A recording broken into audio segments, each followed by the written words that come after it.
boa tarde, muito boa noite. Não sei que hora você está vendo esse vídeo, mas eu estou para fazer aquele reactzinho maneiro da coletiva do Felipe Luiz, né? Tô trazendo ela aí pra gente, vamos segurar o Filipinho logo no início. A gente quer ir pausando, tá? Minha ideia é ir trazendo pra você tudo que ele foi falando e a gente ir comentando devagarzinho, porque acho que as entrevistas são interessantes, são importantes, e a gente precisa estar sempre tentando entender quem é esse nosso comandante, que é novo, que é jovem, que é inexperiente, mas que está ganhando experiência, está adquirindo casco e que é um baita treinador. Por isso, ontem, depois de Flamengo e LDU, o Filipinho falou, a gente não trouxe no nosso pós-jogo a coletiva dele, e eu trago agora aqui com a gente. Então vamos embora logo puxar aqui. Filipinho Luiz, começa, meu mestre, vai. Posso falar primeiro? Uma coisa rapidinho? Não, pode porque o Cadu falou que hoje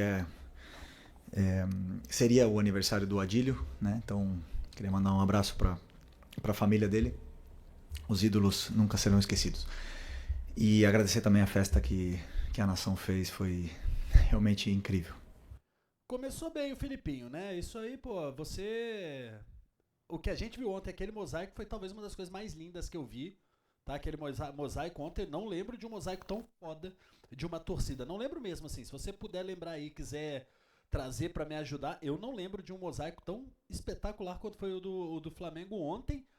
E claro, se você lembrar o Adílio, você ganha metade do coração do torcedor flamenguista. Mesmo um cara que tava a fim de entrar pra te bater, já fica assim, legal, o Filipinho mandou bem. E de fato, um dos 10 maiores jogadores da história de futebol do Flamengo, Adílio. Então parabéns pro nosso Adílio também. Vambora, Filipinho. Podem ir. Manda. Quem vai? Felipe, boa noite, parabéns pela vitória. Muito obrigado. Uma das coisas que a gente viu no jogo hoje de mudança foi o Gerson mais atrás ali ao lado do De La Cruz e essa dupla funcionando muito bem, né? Acelerando muito o jogo, saindo bem da pressão. O De La Cruz muito rápido e o Gerson fazendo uma grande partida. Na minha opinião, ele vinha de algumas partidas abaixo e hoje a gente viu o Gerson ditando muito esse ritmo do meio-campo. Queria que você comentasse essa escolha, a preparação para esse jogo e a montagem desse meio de campo com os desfalques que você tinha. Obrigada. Bom, primeiro dizer que o Gerson é um jogador que se sacrifica muito pela equipe, muito pela equipe. Mas também todo mundo se sacrifica muito pela equipe, Felipe. Todo jogador, quando você vai falar, você fala todo mundo se sacrifica muito pela equipe. É lógico, né? Os caras ganham bem pra cara. Tem que se sacrificar muito pela equipe, Filipinho. E mesmo nos jogos que vocês podem ter visto ele abaixo, por exemplo, né, que foi cobrado na altitude no jogo contra a LDU, é o jogador que mais correu. Foi o jogador que mais se sacrifica, porque muitas vezes, como eu falei, ele tem que pressionar o atacante, o zagueiro, e depois voltar para ajudar o Wesley baixo, e ele corre muito e se sacrifica muito pela equipe. E ele nos dá uma possibilidade a ganhar o meio-campo de uma forma puramente qualitativa. Então, aonde ele joga, se ele jogar na meia, jogar de volante, ele é um jogador muito determinante, muito importante para mim.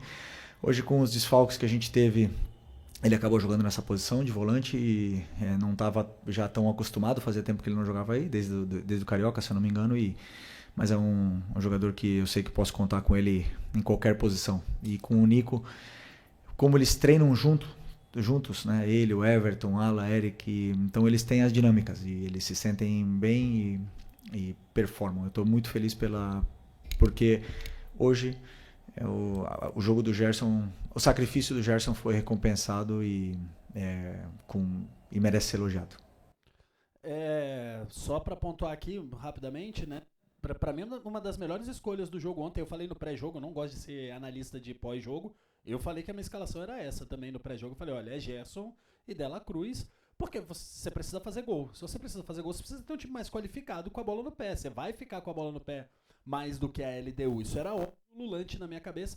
E pra mim era necessário que o Flamengo jogasse com esses dois homens de meio de campo ali, com esses dois volantes. Até porque você está protegido ali pelo Alexandro, por dois grandes zagueiros, etc. Pelo Wesley, que marca muito bem. Dava pra jogar com dois volantes. E aliás, dois volantes de qualidade, né? Com a bola no pé. Aliás, é o que o Felipe tem que pensar daqui pra frente também. É sempre Pulgar, Alan, De La Cruz, Gerson. Tem que usar esses quatro aí. Tentar usar o mínimo possível o Everton Araújo. Nada contra o moleque. Mas o nível que o Flamengo alcançou tecnicamente não cabe mais. Uns caras igual o Everton Araújo. Ele seria muito bom na época que a gente tinha, sei lá, o Amaral. A gente falou até isso ontem no pós-jogo. Na época que o Flamengo tinha o Amaral em 2013, que fez gol de decisão, inclusive, o Everton Araújo seria um baita jogador. Hoje, infelizmente, nossa questão técnica pede mais. Felipe aqui, boa noite. Natália Brasil, Rádio Roquete Pinto. Ainda falando sobre mudanças, né? O Pedro iniciou o jogo no banco. E eu queria ouvir de você, que é o comandante da equipe, o motivo dele ter começado no banco, porque no campo das especulações a gente fala sobre esquema tático, controle de minutagem, que ele pode ter algum problema físico em virtude da grave lesão que ele teve. Então, eu queria saber de você por que dessa escolha de não começar com o Pedro. O pai gravou um vídeo aqui no canal do Felipe Fontoura falando sobre Pedro e Arrascaeta. Eu gravei, vai lá ver. Acho que é o penúltimo ou antepenúltimo vídeo, vai lá ver. Bom, o Pedro fez um grande jogo contra o Corinthians, mas, como eu falei para vocês também, para mim existe uma coisa que é a alta médica, que o Pedro está liberado para jogar e ele fez um grande jogo, mas não existe mágica. A alta competitiva, jogar a cada 3 dias, tá no nível dos companheiros, isso é outra história. E o Pedro não está no nível dos companheiros fisicamente. Ele não está. Eu sou o que mais quero colocar o Pedro. Eu sou o que mais estou desejando o Pedro chegar na sua forma física ideal para jogar com o modelo de jogo que pede, que todos sabem o que eu peço, né? Para jogar. Eu nem deveria continuar essa coletiva, porque eu falo isso tudo sempre aqui, né? Mas o pai não entende nada de futebol, o Felipe não sabe nada, o Felipe tá falando merda, o Felipe é o estudioso de merda da CBF. Eu falei tudo isso. Dessa forma, a gente precisa de todo mundo 100%. E o Pedro não está 100% fisicamente. Não está, a gente nota. E depende dele. Depende dele cada dia treinar, cada minuto que ele tiver aproveitar, para ele poder estar no nível dos companheiros e poder ter cada vez mais minutos. Então, sei que ele é o melhor. E assim que ele tiver no mesmo nível físico que todos os outros, com certeza ele vai estar no campo, porque todo mundo sabe da qualidade do Pedro. Então só agora depende dele poder retomar essa forma física o antes possível. Então ele voltou antes do tempo. E está disponível para ajudar a equipe. Mas enquanto isso, continuar trabalhando. Então ele voltou antes do tempo. Felipe, Raíssa Simplício da Gol Brasil e da revista Placar. Rapidinho, só para pedir para você completar essa questão do Pedro, você enxerga que é possível o Pedro e o Arrascaeta jogarem juntos e o Flamengo pressionar o adversário, como você gosta que a equipe pressione, né? Queria que você explicasse isso. E, rapidinho, só para completar, queria que falasse da situação do Gonzalo Plata, né? Porque ele está com edema ósseo. Ele acabou jogando aquele jogo lá contra o Botafogo da Paraíba. Foi alguma questão de erro de planejamento? Ou ele estava bem e depois piorou? Enfim, ele perde aí os próximos jogos? Bom, a questão se eles podem jogar junto, obviamente que eles podem jogar junto. Eles jogaram em 2022, fomos campeões juntos, com o Gabi na equipe. Jogaram juntos agora esses jogos. E o que nós temos que ver é como o Arrasca está correndo, como o Arrasca está fisicamente, na melhor forma que eu vi nos últimos 5 ou 6 anos. E o Pedro precisa chegar nessa forma. A hora que o Pedro chegar na forma física ideal, no seu 100%, ele vai nos dar para a equipe o que a equipe precisa. E todo mundo pode fazer. Todo mundo, só precisamos que ele esteja do mesmo nível físico que os seus companheiros no dia a dia. E, desculpa que... Gonzalo o Plata. O Plata teve um edema ósseo, um gesto estranho no joelho contra o Vasco, e teve um edema ósseo e ele teve muita dor nessa primeira semana, viajou para LDU, não conseguiu jogar, conseguiu se recuperar e a dor dele melhorou toda.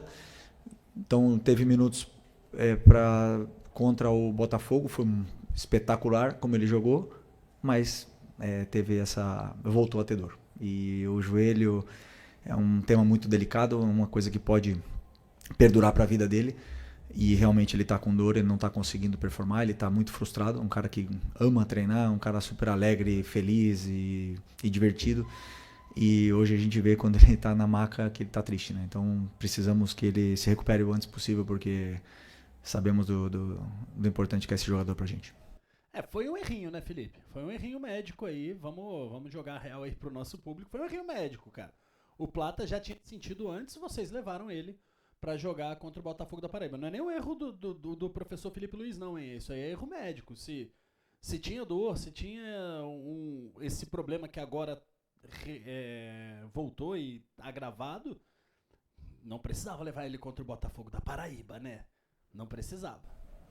Felipe, tudo bem? Boa noite. Tudo Gabriel bom. Orfo, canal Paparazzo Rubro Negro, Revista Boa Placar. noite, meu amigo Parabéns Gabriel. pela vitória. Obrigado. Felipe, queria te perguntar sobre o Rodrigo Caio, né? O Rodrigo Caio, que agora faz parte da comissão permanente do clube.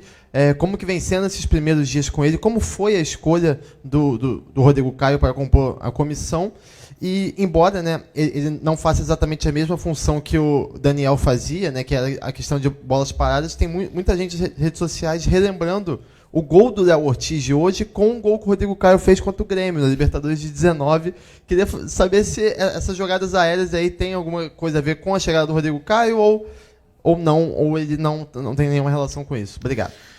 Bom, primeiro agradecer o Daniel Alegria, que começou comigo, estava comigo desde o começo, né, no Sub-17, me acompanhou toda essa trajetória, subiu comigo aqui profissional, me ajudou muito, mas eu entendia que precisava uma mudança. Comentei com o Boto sobre essa mudança na comissão e de um perfil diferente, de uma pessoa diferente, e como vocês bem imaginam, eu e o Boto conversamos todos os dias, horas e horas e horas sobre tudo.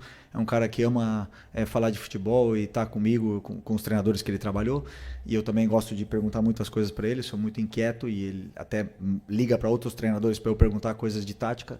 Então a gente se ajuda muito e ele me deu alguma opinião e alguns nomes, né, para poder completar essa vaga. Obviamente, quando eu escutei o nome do Rodrigo, já aprovei na hora, porque eu conheço a pessoa, o caráter e o profissional que ele pode ser. Ainda é novo, tem muito a aprender e veio para somar na parte do clube, né? Então estamos felizes com a sua chegada. Tem um impacto grande, né? Os jogadores respeitam muito uma pessoa íntegra como o Rodrigo e com a história que ele tem.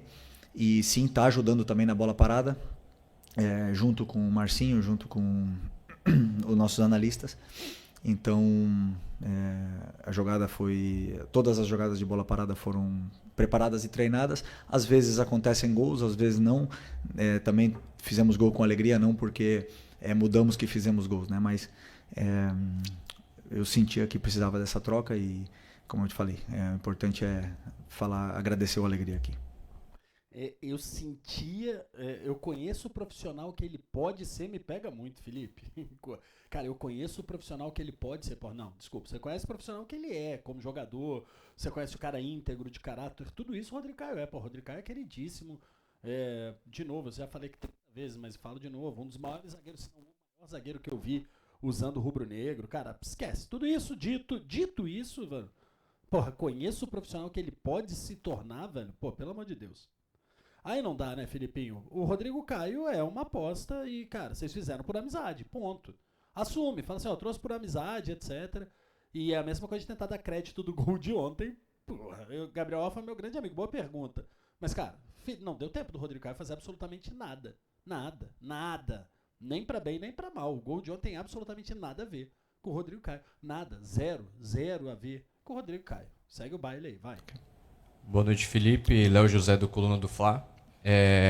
A lesão do Pulgar fez com que você precisasse... A lesão do Pulgar e também do Ala fez com que você precisasse puxar um pouquinho o Gerson, e aí você formou a dupla ali do Gerson com o De La Cruz. Uma dupla que funcionou bem, né? Pelo meu entendimento, seu entendimento também. E lá na ponta direita você acabou jogando o Luiz Araújo. E com a lesão do Plata, em mais alguns jogos a gente vai precisar ver outro ponta direita por ali, sem ser, obviamente, o Plata. E com o Luiz Araújo na direita e o Gerson mais de volante, você entende que essa opção ela pode ser usada mais vezes? É uma opção que você pensa usar com frequência? Ou você prefere mesmo deixar o Gerson ali na meia direita e usar um outro volante? Eu sempre penso em escolher os melhores para poder montar um plano de jogo onde eu possa machucar o adversário. O Luiz tem uma coisa que é muito boa, que ele tem gol. Ele tem gol, ele tem assistência, ele gera esse perigo quando ele chega perto da área, né? Então, ele nos dá outras coisas com suas características para a equipe. Então, eu sempre, quando eu vou analisar um adversário, e agora mesmo pela falta dos volantes, nem duvidei em colocar o Luiz pela forma que ele entrou no último jogo com 10 minutos. Eu vou até pausar isso aqui no meio, eu gosto de responder mais no final, mas assim, vamos ver onde você vai chegar, Felipe. Mas, cara, vamos ver onde você vai. Mas assim, bicho, eu gosto muito do Luiz Araújo, tem uma parada que, porra, que é muito boa. Ele tem gol, tem assistência. Você bota o Luiz Araújo, ele faz gol, ele dá assistência. Você bota o Gerson de ponta direita, não tem gol, não tem assistência. Dito isso, no próximo jogo, se o Dela Cruz ou o Alan ou qualquer o Pulgar puderem jogar ali, eu volto com o Gerson pra ponta direita. A verdade é essa. É isso que me mata, Filipinho. São essas coisas que eu não entendo. Você vê que o Luiz tem entrega, você vê que ele tem gol, que ele tem assistência. Você vê que o Gerson joga bem no meio de campo. Chega na hora H, volta o pobre do Luiz Araújo pro banco. Não entendo. Falei pra ele, orgulhoso que eu me sentia dele depois de ter ficado vários jogos no banco. E entrou, desculpa, 10 minutos não, no minuto 10 contra o Bahia. E correu de uma forma assim muito bonita. O que ele fez no jogo contra o Bahia foi para mim impressionante. Falei para ele que eu fiquei orgulhoso dele. E o futebol ele devolve. Um cara que treina todo dia do jeito que ele treina, um cara que quer, que se incomoda quando não tá, quando erra e quer melhorar e quer evoluir, o futebol devolve. E hoje devolveu com um gol, mais uma grande atuação. Então o Luiz sempre vai ser uma peça onde eu sei que eu posso começar com ele, sei que eu posso colocar no segundo tempo, e o campo fala, né? Tem jogadores que, como eu falei, batem na porta e vão jogar mais, depois dos momentos de cada um vão dizendo se merecem estar no campo ou não.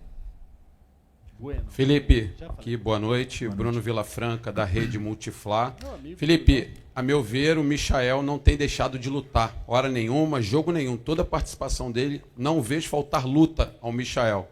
Agora, algumas tomadas de decisão eu acho que têm sido equivocadas e a torcida já cobra bastante. O Michael, eu vi que no momento em que ele deixou o campo hoje, você deu um abraço longo no Michael. Não sei se falou alguma coisa, eu estava longe, não consegui ver. Como fazer para tornar o Michael, de fato, aquela peça importante que o torcedor tanto pediu, inclusive o retorno na temporada passada. E essa é uma das funções do treinador, recuperar jogadores que não estão dando aquilo que o torcedor entende que pode ser melhor. Obrigado e parabéns. Obrigado. Eu penso sempre em uma frase que define, né? Ninguém é mais importante que a equipe. Todo mundo tem que se sacrificar pela equipe e a equipe vence dessa forma, ou está mais perto de vencer dessa forma. Hoje o Michael, o Bruno Henrique, o próprio Arrascaeta, o Luiz, jogadores de frente não deixaram em nenhum momento a LDU jogar. Não deixaram. Eles não conseguiram passar do meio campo no primeiro tempo. E é um time que, se você ver, você estudar, eles jogam, como jogaram no segundo tempo aqui, né? Então, é um jogador, o Michael é um jogador que dá tudo o que tem pela equipe. E sempre que eu escutei os torcedores falarem, queremos raça, queremos gente que corre quando não der na bola, vai na vontade, ele tem tudo isso. E ele começou o jogo muito bem. E aí nas primeiras decisões, a gente sabe que a torcida está esperando. E aí começam a pegar no pé, ele acabou ficando mais nervoso. Mas não temos que esquecer o que o lateral direito do LDU sofreu com ele, e tanto é que foi substituído. Por causa que o Michael machucou muito aquele lado deles ali. Depois falta o terço final, falta o último passe, falta essa tomada de decisão. Sim, ele sabe, ele treina, ele é o cara que mais fica fazendo complemento todo dia. E a hora que a bola entrar ou que ele conseguir se soltar um pouco mais nesse aspecto, ele tem. Ele tem porque em 2021 ele fez 15 gols, se eu não me engano, 12 gols, ele quase foi artilheiro do brasileiro aqui naquele ano. Então eu tenho que tentar também ajudar ele a recuperar isso aí, que é um jogador que deixa tudo que tem pelo Flamengo. Eu gravei um vídeo especificamente aqui no canal do Felipe Fontoura falando só sobre esse corte do Michael. Se você quiser, vai lá ver, mas assim, muito rapidamente, porque eu já gravei um vídeo inteiro falando só disso. Mas é isso, Felipe Luiz. A gente quer que você pontue que o cara tem problema sim, amigão. Perfeito, Felipe. Há ali um jogador com vontade, com intensidade, com raça, mas que erra e que falha tecnicamente absurdamente no último terço. Que bom. Eu gravei o vídeo, não vou alongar aqui não, mas é isso que a gente quer. Diferente do Bruno Henrique, você disse que era impecável. Beleza? Bom. Oi, Felipe aqui, David Sharp do Antenados na Jogada. Parabéns pela vitória. Eu queria saber o que você pensa em relação à marcação alta e criação de jogada. Porque não necessariamente o time precisa marcar alto e roubar a bola no campo do adversário para criar jogadas, para ter a posse de bola, né? Salvo engano, até o Guardiola falou que roubando a bola no campo do adversário você está muito mais próximo do gol e a chance de fazer gol é muito maior. Mas, ainda assim, se o time marcar médio para baixo, consegue retomar e até ter a posse de bola, não perder e criar mais jogadas, né? Então, queria saber em relação a isso, sobre jogadores que talvez não marquem tão bem assim pressão, como talvez o próprio Arrascaeta, o Pedro nesse momento, Gerson, não sei se você concorda, se eles podem jogar juntos até dessa forma um pouco mais compacta, até para quando furar essa linha de marcação logo do campo de ataque, não gerar espaço atrás, né, no campo de defesa. Para mim, a única diferença, por exemplo, de um Bruno Henrique, Pedro, Arrasca e Plata, que são jogadores, é a intensidade na pressão. Mas a pressão todo mundo pode fazer. O que acontece? A gente só olha a pressão alta. Só que para mim o jogo é feito de fases, né? Então na fase defensiva para mim são 4 fases, que é o tiro de meta, a pressão alta, o bloco médio e o bloco baixo. E todos eles têm que fazer as 4 fases. Ou seja, tem que pressionar o tiro de meta, temos que pressionar alto quando a bola está no pé do goleiro, e quando eles rompem a nossa pressão nós temos que saber fazer um bloco médio, temos que voltar todos, e quando tiver bloco baixo também tem que voltar todos, tem uma função defensiva a fazer em todas essas fases, na fase defensiva e também na fase ofensiva, claro que são outros aspectos. Todos eles podem fazer. A intensidade da pressão, a força que você vai pressionar é outra. Isso sim, isso é uma característica que a gente não pode mudar, mas todos eles podem fazer as 4. E, aliás, fazem. Tão bem. Cara, isso é um tactiquez dos infernos, mas é muito legal, porque assim, a marcação alta, ela é um trabalho, a marcação pressão na saída, no tiro de meta, ela tem a parte tática do professor. Eu falei isso aqui no vídeo que eu gravei do Pedro e do Arrascaeta. Tá aqui, só voltar aí uns 2, 3 vídeos. Eu falei bem esse tactiquez do Pulvo, né? E o Felipe agora foi lá e confirmou o que eu tô dizendo. Você tem a ideia, a filosofia de assim, quero marcar a saída de bola do adversário, quero pressionar o adversário. Você tem isso, é tático. O professor fala, olha, você se posiciona aqui, você ali. Quando a bola for para esse lado, você vem, ataca esse jogador, você faz a linha de passe. Só que tem as diferenças de característica do jogador. Tem jogador que vai chegar no cara que está com a bola muito rápido, porque tem a explosão, porque tem o tiro. Tem outro que sabe que não vai conseguir, que vai fazer uma meia pressão. Aí são as características individuais de cada jogador, que são físicas, principalmente, tá? Mas o tactiquez o professor passa para todos. O professor tem uma ideia de jogo, ele vai mandar o Arrascaeta fazer. Se o Arrascaeta vai conseguir 100% no tiro, não sei. Aí o que ele faz? Ele compensa na inteligência do espaço, na ocupação do espaço. Tactiquez total do professor Filipinho. E sim, os 4 fazem.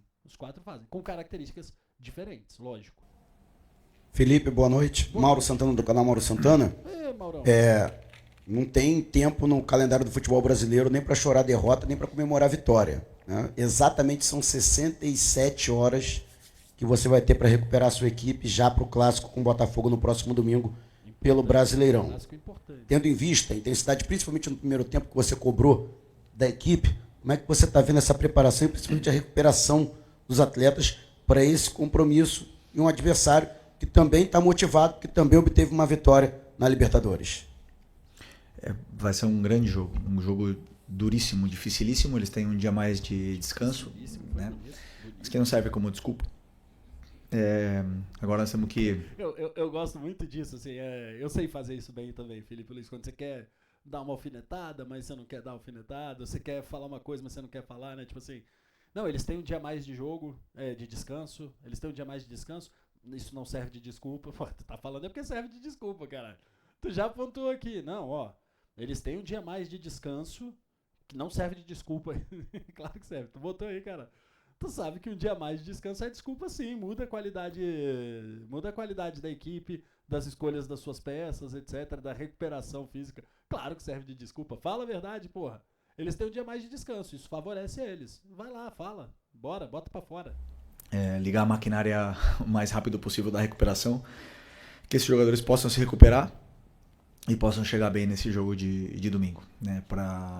Claro que os jogadores mais jovens se recuperam mais rápido, os jogadores com mais idade, com mais de 30 já vão ter uma certa dificuldade, mas tenho certeza que nós vamos chegar bem no jogo. Eu sei que é isso, bicho, com 40 anos tá foda. Felipe, Isaac Andrade, pela voz. Todo dolorido. O Flamengo jogou bem, o Flamengo venceu, mudou um pouco a história dele nessa trajetória da Libertadores e foi muito elogiado, inclusive, na coletiva aqui pelo treinador da LDU. No momento de vitória como esse, eu acho que é interessante também analisar aquilo que de repente você planejou, aquilo que você cobrou, que você sente que o time dele trata com um pouco de dificuldade. O que foi isso hoje? O que, mesmo o Flamengo jogando bem e ganhando, ainda tem que melhorar, que você acha que não está no ponto ideal, que não foi feito hoje no planejamento do jogo? Não, mas interessante isso que você falou, né? Hoje vencemos e nos colocamos com possibilidade de passar de fase. Numa Libertadores que até então vinha sendo ruim, eu sempre penso que você tem que demonstrar dentro do campo que você realmente quer ganhar essa competição, né? E hoje eu acho que a equipe passou essa mensagem. No primeiro tempo, a gente passou a mensagem para a própria competição que nós não queremos ser eliminados. A gente quer chegar o mais longe possível, nós queremos chegar na final. E o único caminho é esse aí. Levando do jeito que a equipe levou a intensidade, a vontade para dentro do campo, o sacrifício seria a palavra para mim. O sacrifício que todos levaram para dentro do campo passou uma mensagem para a própria competição que nós queremos seguir vivo nela. E nós temos muitos aspectos que melhorar, todos os jogos. E o jogo hoje, existem alguns, e agora a gente vai analisar amanhã de manhã, analisar o que foi feito no jogo, os aspectos a melhorar. E também depois preparar o jogo do Botafogo, que é outro jogo completamente diferente. Então, respondeu, né? Todo jogo nos dá um guia para seguir. Não respondeu. Perguntou o que teve de problema. Oi, Felipe. Sérgio Lobo. Parabéns pela vitória. Você é um cara que foi forjado, né? Teve sua extensa carreira jogando no futebol europeu, né? Veio para o Flamengo, encerrou aqui. E você tem toda uma cultura europeia de jogo. Queria saber, te ouvir, a opinião que você tem sobre a escolha do Carlo Ancelotti como técnico da seleção brasileira, por favor. Da CBF. Então, primeiro, dar as boas-vindas para ele. Já jogamos contra, né? Quando eu era jogador, bastante. Deve estar puto, Felipe. Deve estar pensando assim, podia ser eu, hein, caralho. Eu que trazer técnico estrangeiro, porra. Não tá maluco? Cara, quero ouvir. Bastante vezes contra ele. Nos ganhou até uma final da Champions, então é um cara que vem com o respaldo todo para tomar as decisões que ele tenha que tomar e que queira tomar. Não podemos nos enganar. O melhor futebol está lá. Os melhores jogadores estão lá, as melhores competições estão lá, os melhores treinadores estão lá. Essa é a verdade. E nós temos muito que aprender do futebol europeu. Então, muito bem que ele venha para cá e viva o futebol brasileiro, que não é fácil para ninguém, né? Então, que ele possa nos ensinar, que nós possa dar a sua experiência, que ele possa vencer e que ele possa trilhar um caminho de vitórias aí na nossa seleção que está num momento muito conturbado, né, politicamente. Então, precisamos de uma estabilidade, precisamos de alguém que tenha esse carisma e que seja bem-vindo, seja bem recebido por todos nós que, ele não tem, não. Vai. Sem dúvida, precisamos muito de ajuda para continuar evoluindo e melhorando como um futebol em geral. Obrigado. É isso? Acabou, velho? Acabou, Filipinho. Então vamos embora aqui, volta para mim. Bela coletiva do Felipe Luiz, acho que cada vez mais ele precisa voltar a trazer explicação pro torcedor. Felipe Luiz deve nada para mim, deve nada para você, mas assim, o analista, né, eu e você, analistas e etc., Felipinho deve muito a gente não, mas ele deve ao torcedor, ele é o nosso treinador, ele é o comandante da NAU, da NAU do Flamengo. O Felipe Luiz é esse comandante, irmão, então ele precisa explicar pra gente. E eu sempre gosto muito, tá, e aí quero pontuar aqui pra gente fechar, quando o treinador enxerga o jogo e consegue passar pra gente, inclusive, quando o time não vai bem, porque acalma o meu coração, acalma o teu coração. A gente saber que o Felipe Luiz enxerga que a gente não foi bem na Libertadores, ele falou, foi até agora uma Libertadores ruim. Isso me acalma, porque eu olho e falo assim, cara, o Felipe Luiz tem potencial, olha a entrevista dele falando de tática, falando de fase defensiva, com marcação alta, você fala assim, meu irmão, é o cara que sabe absolutamente tudo de futebol, sacou? Ele só vai precisar ir devagarzinho colocando isso na prática. Quando ele senta e diz que não enxerga, que tá mal e tal, isso me preocupa. Quando ele vem e diz que enxerga, que porra, até agora a Libertadores não foi boa, mas que agora o time deu uma resposta em campo falando que eu quero continuar vivo na Liberta e que vou ajustar as coisas com o tempo, aí eu fico muito mais tranquilo. Eu vou só para fechar, pontuar aqui. Eu odeio gente que não enxerga erro. Quando você não vê o erro, você não vai corrigir, é fato. Cara, se meu fone de ouvido tiver assim, e você tá dizendo no chat, Felipe, seu fone de ouvido tá fora do ouvido, e eu tô te dizendo, não tá não, velho. Tá não. O que significa? Significa que o próximo vídeo que eu for fazer vai estar assim. E o próximo vai estar assim. Por quê? Porque eu não tô vendo. Se você mostra o erro e fala, Felipe, porra, teu fone de ouvido tá errado, eu falo, e é mesmo. O fone de ouvido tá errado, eu vou corrigir pro próximo vídeo. Eu tenho certeza que você sabe assim, entendi, porra, o Felipe vai ver o próximo vídeo e vai ver como que ele vai botar o fone de ouvido direito. Pode ser que o Felipe não consiga, no próximo vídeo esteja assim, você fala, pô, já tá um pouco melhor, mas ainda não tá 100% no ouvido. Mas o Felipe continua dizendo, não, eu sei, ainda não tá 100%, mas já melhorou, tal. A gente vai conseguir até o final, sei lá, até o final dessa semana botar o fone no ouvido. Se ligou? Quando você vê o erro, você tem possibilidade de corrigir. Por isso, gostei muito mais dessa coletiva e fiz questão de reagir aqui. Acho que vou reagir a todas, porque agora teremos muitos reacts no canal do Felipe Fontoura. Porque eu quero. Por quê? Porque você não é minha mãe. Porque você não manda em mim. Mas eu também não vou ser grosso assim com você, não, porque é você que vai dar o like neste vídeo agora e é você que vai se inscrever no canal e é você que vai mandar esse vídeo para mais pessoas. Por isso, eu te amo. Desculpa se eu falei que você não é minha mãe. Mas você não é minha mãe também, né? Hasta la próxima, bebês, porque eu fui e... Aberturinha? Encerramento, né? Tchau.